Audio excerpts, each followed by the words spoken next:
Good morning, everyone. This is the Thursday, July 24th, 2025 meeting of the Lewis and Clark Board of County Commissioners. And we always start this off with a Pledge of Allegiance. So let's stand up and do our job. I pledge allegiance to the flag of the United States of America and to the republic for which it stands, one nation under God, indivisible, with liberty and justice for all.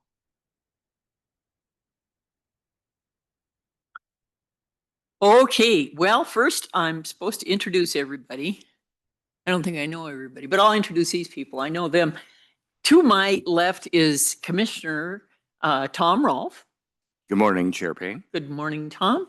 And to his left is Brandy Spangler, our recording secretary. Good morning. To my right, Commissioner Andy Hunthausen. Good morning, Andy. And to his right is our Chief Administrative Officer, Roger Balls. We're missing some lawyer people, aren't we?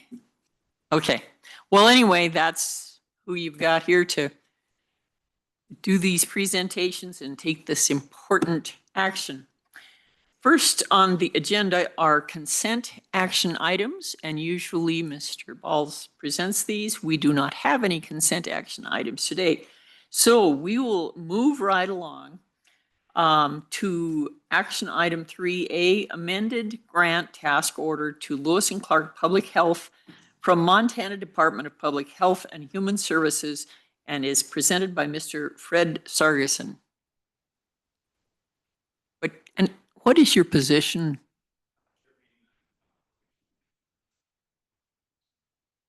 Thank you. All right, Chair Payne, members of the Commission, thank you for having me this morning. The Commission will consider the HIV Medical Case Management Task Order Amendment between the Montana Department of Public Health and Human Services and Lewis and Clark Public Health. This task order provides $16,000 for services between July 1st, 2025 and June 30th, 2026. This task order is to deliver medical case management and support services to meet the needs of HIV-infected individuals. Medical case management provides a range of client-centered activities focused on improving health outcomes in support of the HIV care continuum. The scope of work also has provisions for emergency financial assistance for urgent needs to improve health outcomes and a reimbursement for vaccination counseling and referral during client visits. These services are currently provided through a professional services contract with PureView Health Center, which is also on the agenda for discussion today. Staff recommends approval. Thank you, Fred. Is there any questions from the Commission? Andy? Tom? No.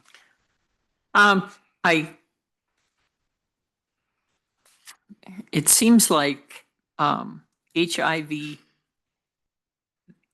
treatment, the whole issue has sort of, it's not as exciting as some of, more news issues that we really get to. But I know this is very important to many of the families in our community, many of the people. So anyway, seeing no Commission questions, are there any public comments? Seeing no public comment, can we have a motion, please? Chair Payne, I would move to approve the amended grant task order to Lewis and Clark Public Health from the Montana Department of Public Health and Human Services, as explained by Fred Sargeson. Second. It has been moved and seconded that we approve this amended grant task order. Is there any further comment from the Commission? Chair Payne. Andy. Just mentioned it's been a long-standing partnership with PureView, and it's been great. And these dollars that come down from DPHHS and partnership with PureView has been successful. Yes, I'll say, and ongoing for a long time. So there's nothing new, kind of business as usual, if you will, for this program, and glad to see it's still running. Thanks. Thank you. Any further comment, Tom? No. Well, it has been moved and seconded that we approve action item 3A, the amended grant task order to Lewis and Clark Public Health from the Montana Department of Public Health and Human Services. All in favor, say aye. Aye. Any opposed, same sign. Motion passes unanimously. Item 3B, professional services contract between Lewis and Clark Public Health and PureView Health Center as presented by Mr. Sargeson. Go for it. Chair Payne, members of the commission, thank you for having me again, and thanks for your comments. I did call on this contract yesterday just to sort of see the number of cases that we're dealing with in Lewis and Clark County, and they're currently managing about 30 cases in the county. So I appreciate the comments on the value of the work they're doing. The commission will consider approval for the professional services contract for HIV Medical Case Management with PureView Health Center. This contract is funded with the $16,000 for services between July 1st, 2025 and June 30th, 2026 through DPHHS task order number 25-07-4-51-103-0. All the services that we described in the previous task order are provided through the contract with PureView Health Center. Staff recommends approval. Thank you. Does the commission have any questions on this? None. I do not. Andy? Is there any public comment? Seeing no public comment, I guess it's time for a motion. Chair Payne, I would move that we approve the professional services contract between Lewis Clark Public Health and PureView Health Center as presented. Second. It's been moved and seconded that we approve the professional services contract between Lewis and Clark Public Health and PureView Health Center. Is there any further comment from the commission? Seeing none, all in favor of approving this contract indicate by saying aye. Aye. Any opposed? Same sign. Motion passes unanimously. Thank you. Thank you, Fred. And now, here we are with a resolution 2025-62 to adopt an updated Lewis and Clark County growth policy. And this will be presented by our planners, Lindsay Morgan and Rachel Ward. What have you been up to? Good morning, Commissioners. Lindsay Morgan, I'm a land use planner for Lewis and Clark County. Today, the Commission will be considering Resolution 2025 to adopt an updated Lewis and Clark County growth policy. Just a quick overview for the public. What is a growth policy? It's a guidebook for the county to manage future growth and change while supporting public health, safety, and welfare. Just to kind of give you an overview of the public process that we've gone through to get us to this point today. When this process first began, a technical advisory committee was formed. That committee included, county staff, both City of Helena and City of East Helena staff, and then members from a variety of organizations in Lewis and Clark County. That group met generally every 6 weeks during the winter, spring, summer, and fall of 2024. We also went out to the public. We had 6 visioning sessions, open houses that were held in the spring of 2024, where we asked the public, what are your thoughts on this growth policy? What do you see the future of Lewis and Clark County? We also had at that time an online engagement survey and an interactive mapping tool. Used all of that information that we obtained to start drafting a growth policy document. Once that document was initially drafted, we went out to the public again. There were 3 information sessions, which also included open houses in the fall of 2024. There was also has been some farmers market events, one in the fall of 2024 and then another here in the spring of 2025. We, throughout this process, also met with stakeholder groups from a variety of different organizations in the spring, summer, and fall of 2024 to get information from them, both in the initial stages of the drafting of the document and then following its initial draft. We've also held presentations in Augusta, Lincoln, and Helena in the spring and summer of 2025. To continue on, the planning board did hold a public hearing regarding the draft document on May 28th of this year. They did vote 8-0 to recommend its approval to the county commission. Again, just a reminder, as previously brought to your attention, they did also request that the commission continue to explore issues specifically related to individual wells and water availability in areas supported solely by individual wells. And as you'll recall, during my presentation, I did address that that is something that is discussed in the growth policy currently. You'll also see that the county commission had your first meeting on the 12th of June. At that time, public comment was taken and it was continued to the next county commission meeting. The county commission had their second meeting on June 19th of 2025. There you adopted a resolution of intention to update the county growth policy. You also continued to take public comment, and then you asked that all written comment be provided to us by Friday, July 18th at 5:00 p.m.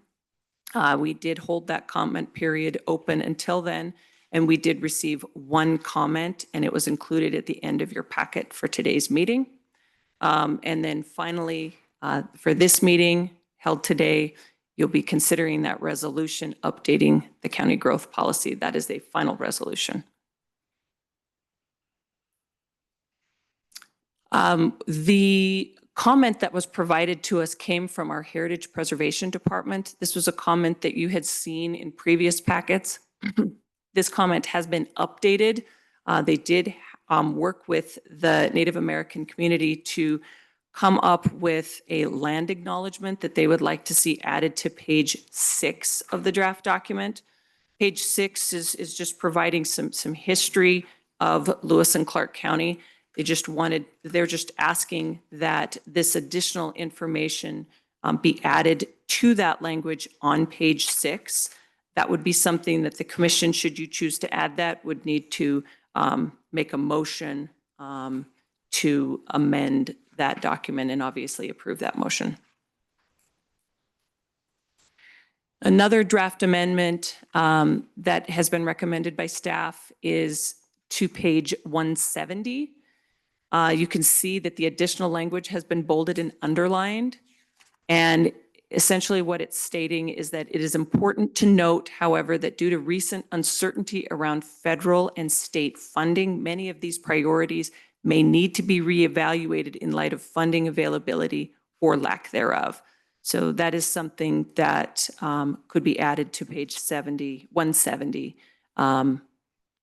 At the end of, I think, the paragraph that's on the left or the left-hand side of that page, should the commission wish to do so.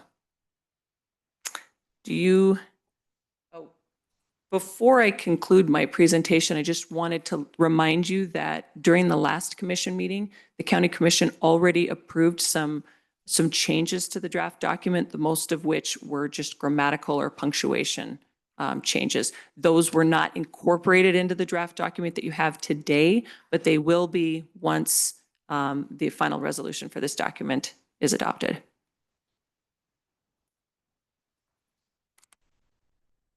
Do you have any questions for me? Of course we do. It's Great. our job. Tom, you have any questions? I just want to thank you for the extra time that you spent with me kind of going through some of these things on here. I think it's important that we have this document ready to go forward. And I just want to bring out a couple things that you helped me see in the document that I think are really important. And I just would like to talk to them about them just a little bit. On page, if you look on there's two set on our documents here. There are two sets of page numbers. On the page number that's in close to the binder, it's on page 14. And that second paragraph at the bottom has something that I think is quite important. It says, County elected officials will also use the policy to identify top priorities for change or preservation throughout the county. So it establishes the fact that future commissions may look at things a little differently than we do. And it really is up to the county commission to make those decisions. If you flip the page over to page 15, implement that last part of that underneath the picture there, implementation of policies and actions set forth in this growth policy is flexible and should be tailored to the needs of each planning area as they change over time. So this is not cement here. This is research that's given us good places to go from. And I think it's important that as much time and effort was put into it, we need to recognize that our work here is evolving and changing as our community needs that. And it's really an important thing. So I appreciate you taking the time to do that. I mean, when you get a almost 200-page document and you're trying to see it and get the most of it, some things kind of flash up that you have questions about. But the key here is it's up to the commissions over the next few years until another document like this is prepared, and to mold it as the commission sees fit. But here's the basic information that we need to make those decisions, and I really appreciate that. I have a couple of places where I'd like to talk about it a little bit. On page 80, using the numbers in the middle by the spine here. Page which? Page 80.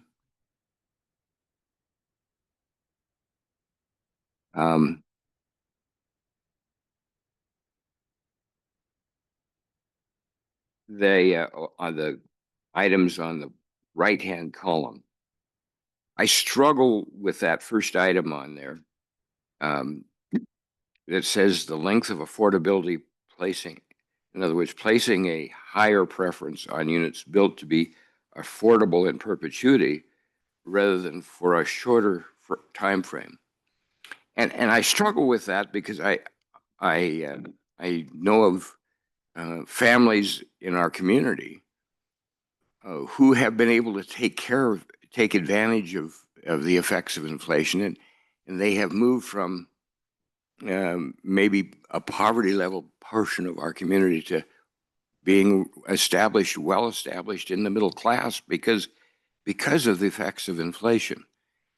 And I don't know that we understand this new idea that's come up about keeping items in perpetual affordability. I don't know that we know the effects of that yet compared to the old system where some people were able to really move into a better lifestyle because they were able to use inflation. To be a little more specific, we've had people who have been assisted through their volunteer effort and through volunteer groups in our community, who've been able to get into homes in good ways, and then they wound up after a few years of home ownership being able to sell that home, and because of inflation, they've been able to take that equity that they built and get into something better, or maybe something better for their situation. There's a kind of a new thinking out there that maybe if we kept that back from people and we could spread it out among others. I don't think we know whether that really works yet or not. And so I'm not sure that that's a positive statement.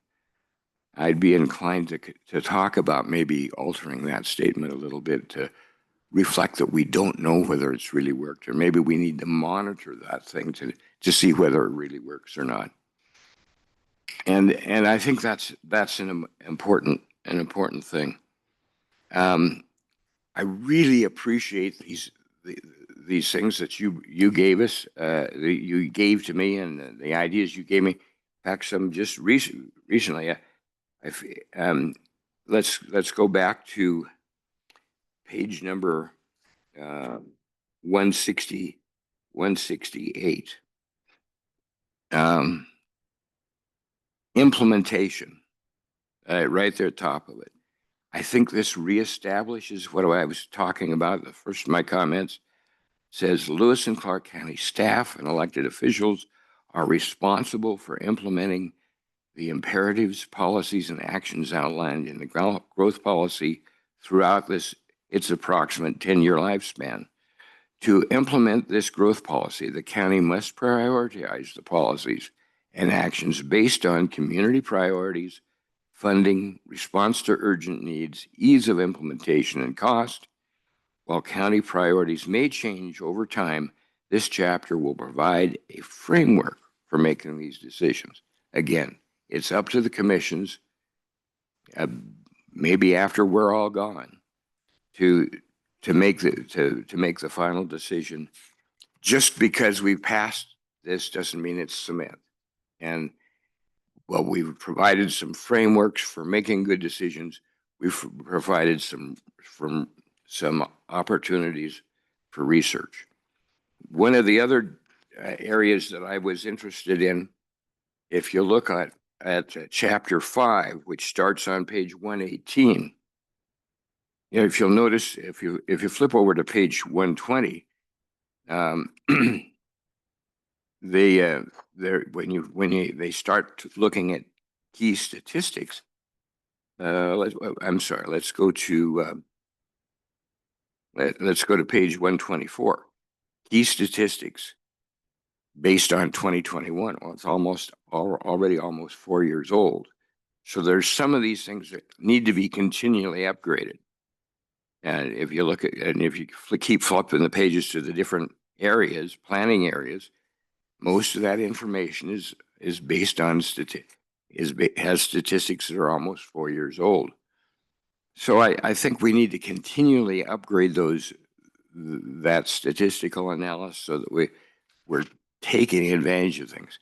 We may not have changes like we've had in our county for the last 3 or 4 years. Maybe things won't be as fast. Maybe they'll be faster. We don't know. But I think the only thing that we know for sure is that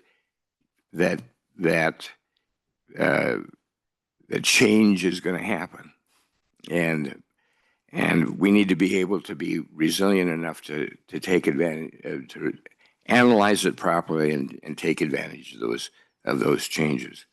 And to do that, we need to continually upgrade the statistics within our document. And I'd encourage the staff to keep upgrading those things and tuck it in with the document and as we go along. But this is a huge amount of work. I'm very impressed with what's been done and all the different groups that have participated in it.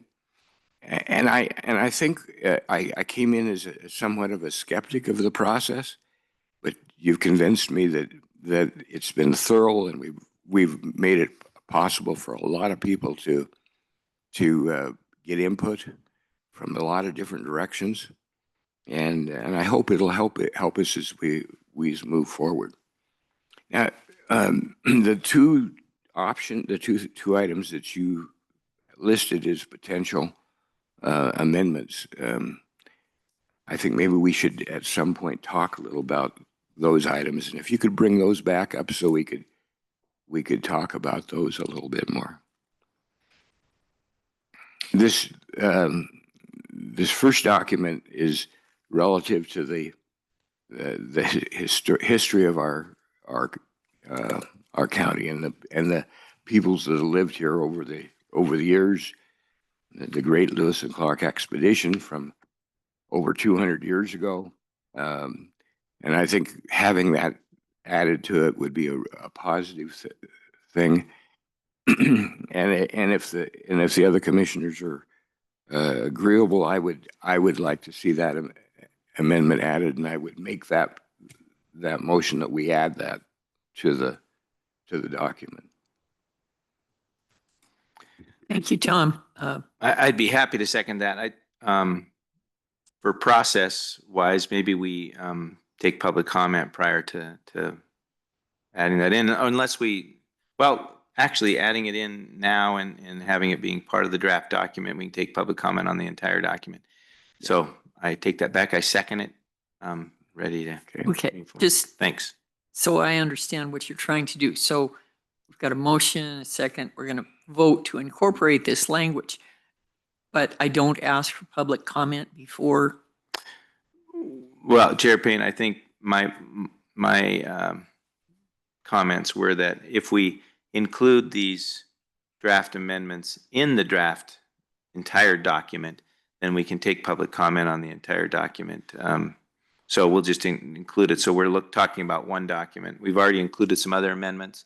If we incorporate these amendments that are being considered now, then they'll be part of the draft document, which then we can make a decision over the whole thing, and public comment can be given about the entire document, which this will be part of it. So I think we can incorporate it now.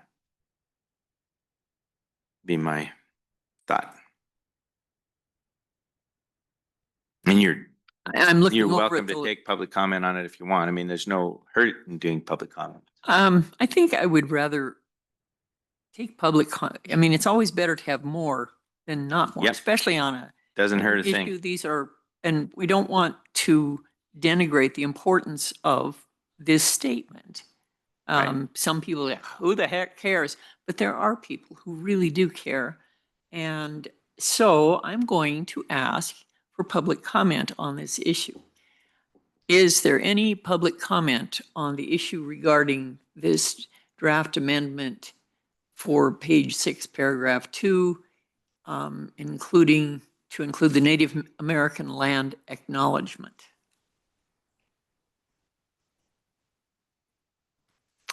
Seeing no public comment, it has been moved and seconded that we amend this draft document to include the language, page 6, paragraph 2. Is that language in this? Is it included in the language that is printed or not? Chair Payne, the draft language, anything has a strike through or bolded and underlined is not included in the document currently. So if this motion is approved, all of that language will be incorporated into page 6 of the document. Okay.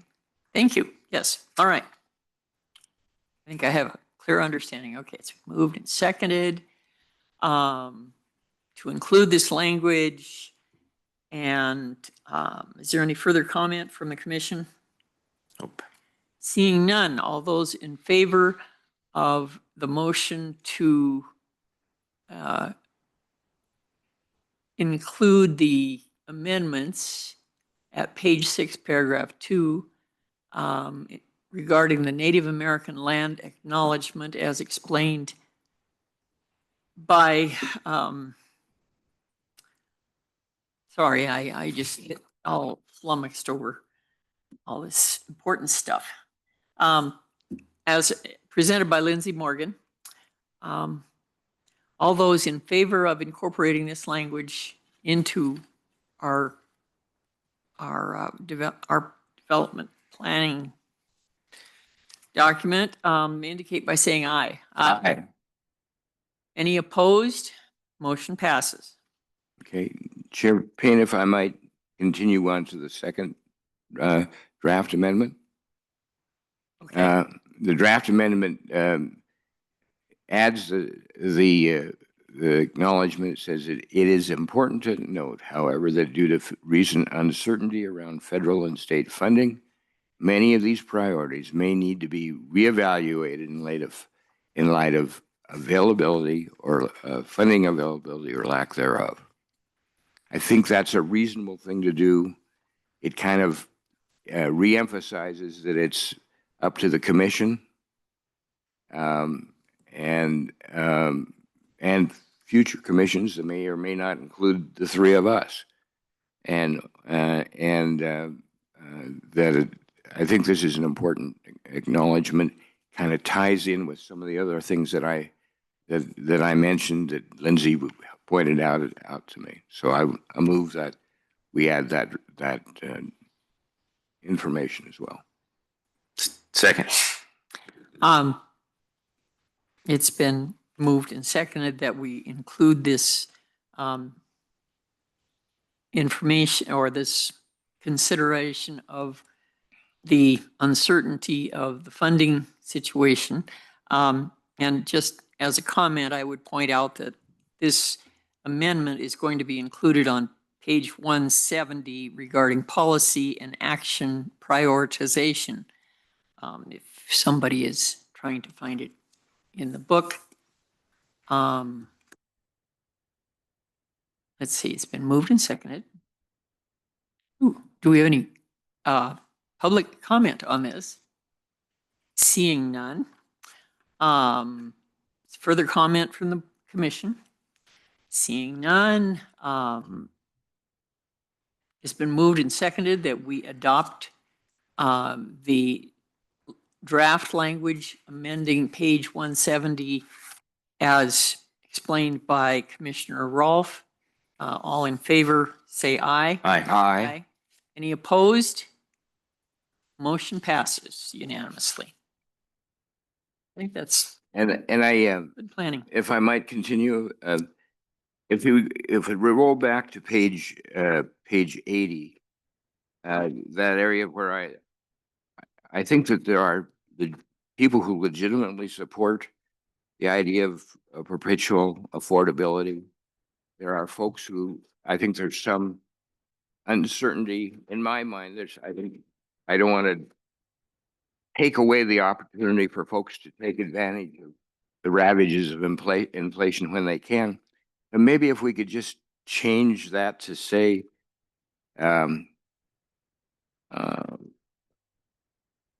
instead, affordability, continue to evaluate opportunities to look at perpetual affordability versus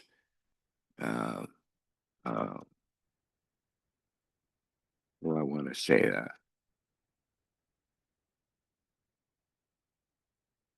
Do you have a thought there? You kind of see here what I'm saying? Chair Payne, Commissioner Rolfe, I was just going to offer that under action 1.1A, where it talks about defining affordability or affordable housing, Mhm. it says that on the right-hand side, it says certain criterion could include. So it isn't like any of those things are not like a mandatory thing. It's something that is sort of offering a criterion that you could consider. So it isn't, the language currently states the length of affordability, placing a higher preference on units built to be affordable in perpetuity rather than for a shorter time frame. That's something that the commission could put in there, or in some cases you may want that, but in other cases you may want to do something different. It doesn't restrict you to just that. So that early statement really kind of takes care of my concern, is what you're saying. Correct. That certain criterion could include. Exactly. That's Okay. I'm fine with that. Yeah. Thank you. Thank you for clarifying that. Yes. Yeah. You know, sometimes like I say, when I'm reading a document of this size and then something sticks out and you don't see the whole picture. So I appreciate you being here and helping me Yes, through that. no problem. Okay. Andy? Thank you. No need to comment. I think it's been resolved. So I'm just going to contribute to that conversation, but I think that it's good. We're good in a good place. Okay. And then I just like to kind of finish my comments by telling you how much I appreciate the long-term effort that you put into this, and the way you've reached out to people from all points of view, giving them a chance to do it, and you've helped me to understand that you're trying to hear everybody and trying to include everybody. I really would encourage staff to continue to upgrade those statistics so that we have as current a statistics as we can to deal with some of these things. So Thank you. I thank you again for the great work. Thank you, Tom. Andy, do you have anything? No, I'll have comments right before we Okay. vote, but I'm ready to move forward. trying to remember where I am on my Just, I think List. we're at public comment. public. Well, I think I did public comment. No, public comment on the entire document, Oh, on the resolution. Then we okay. can take action on it. Before we move into that, I'm looking at the number of public opportunities to speak. It looks like you had 11 events. Well, you had a total of 29 events where public input was requested. And this is over the last, how many years? 3? Since early 2024. Okay. And so, and I've attended some of these public meetings, and it's kind of appalling how people don't show up. You put them on, you make the effort, and there's 7 people there. So I get sort of cranky when people say, well, we didn't get a chance to even look at this, blah, blah. That's just not true. And we can lead this horse to water, but we can't make him drink. And you and your staff are doing the best you can to take all of this into account. We have had there was a gentleman here at the prior meeting we had on this matter, and he had several comments to make. And could you explain to us what you have done with the comments that have been made, and if they have been incorporated or not incorporated, and just where those stand?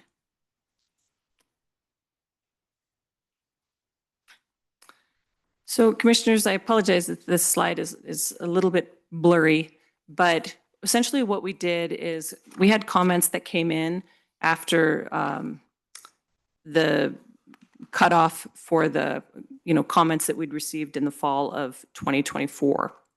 And so what we did with those comments that came in is we listed the name of the person who provided the comment and maybe the organization that that person is with, the date that the comment came in, and you'll see that these comments are arranged chronologically. So the comments that are at the top of the list are the ones that would have been received initially.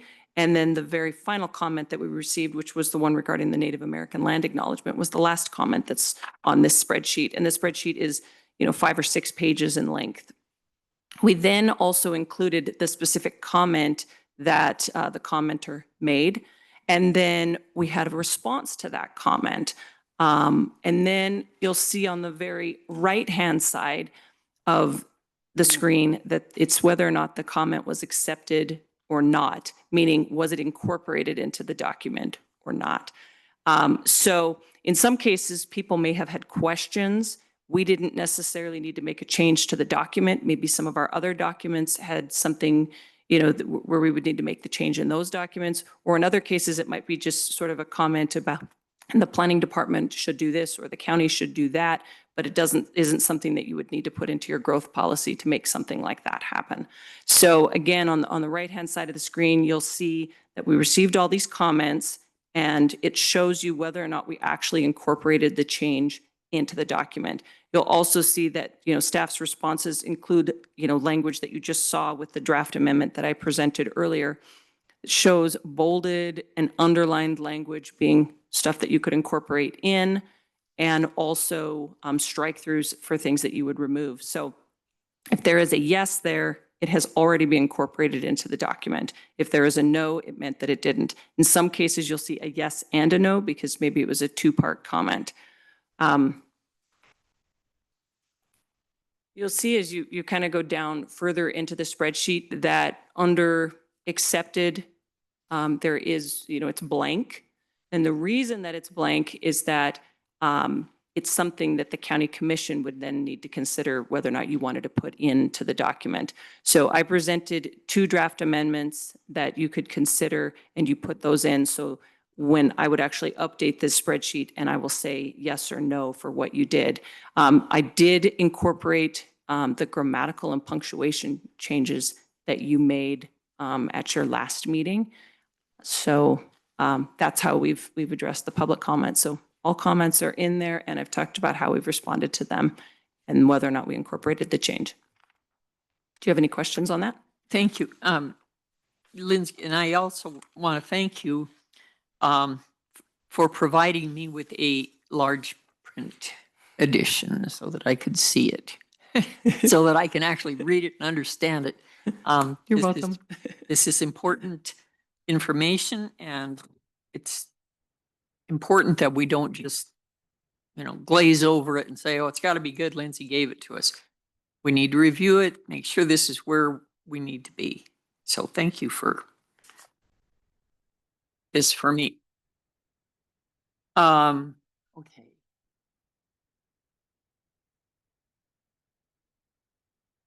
Okay. I'm missing anything? What do you think? Tom, you got anything? I want to just point out one of our more vociferous commenters, Mr. Heron. I just tallied the comments he made, and you've incorporated nearly half of what of his comments with in the document, and so I think that's an indication that you're trying to make it as broad as possible to make it and still make it work. Thank you. Thank you, Tom. And along that line, I think it's important to acknowledge, for example, Mr. Heron. There are people who have really helped pull this together. They're not the ones who don't attend the meetings and then later on complain because of action we've taken. So thank you to those citizens who've actually contributed time, effort, language, and thought. So this is a community effort. This is not just the government handing down directives. We're asking people for their input, the best way to do this. And it's probably why our community works as well as it does. Okay. No. Okay. Is there any public comment? Where's John Heron? I thought he'd be here today. Anyway, seeing no public comment, is there any more? Let's see. We already did the moved and seconded, didn't we? Nope. Okay. Let's have a motion on this, please. Chair Payne, I'd move that we approve resolution 2025-62 to adopt the updated Lewis and Clark County growth policy, Second. including the amendments that we added earlier. Second. It has been moved and seconded that we adopt the updated Lewis and Clark County growth policy with the amendments as included in today's meeting. All those in favor indicate. Chair Payne. Whoop. Oh, we got to have comments from the commission. All right, go for it. Andy. I've been holding mine till now, so I really appreciate both comments from the commissioners and repeat them a little bit. A great document, excellent work. And as has been said, the community and the public has had ample and over-the-top opportunity to participate in this. So if they chose to, they chose to, and many of the stakeholder groups did. Many of the key people who are really interested in this document have. And as has been said, you have done your best to incorporate the comments and good suggestions into the document from many of the stakeholder groups and individuals. And so I feel really good about that we listened and we took those comments and we made them part of this document and we're moving forward. Again, this isn't a regulatory document, so I'm glad of the conversation earlier about what could happen and what might happen, what we might look at.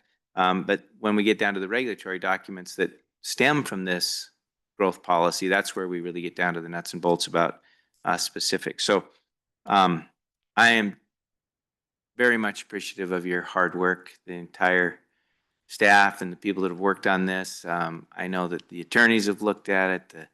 Mr. Balt's been involved. Everybody's been participatory in this, the planning board, and of course, our public that is engaged. I really appreciate their coming to the table and making it work, those interest groups, because when we have them at the table with us and we're moving forward with them rather than doing something to them, we have a lot better product and we work together better in the community. So I am proud to vote for this document now and I'm looking forward to moving on. Thank you, Chair Payne. Thank you, Andy. Tom, anything else? No, I think Andy's correct. Okay. And I, as I expressed, I really appreciate the hard work. Okay. In that case, it has been moved and seconded that we adopt the updated Lewis and Clark County growth policy, including the amendments that have been included today. All those in favor indicate by saying aye. Aye. All opposed, same sign. The motion has passed unanimously. Thank you. Thank you. All right. The time has come.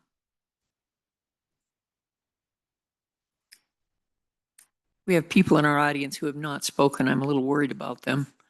The time has come for public comment on any public matter within the jurisdiction of the commission that is not on the agenda above. Seeing none, this meeting is adjourned.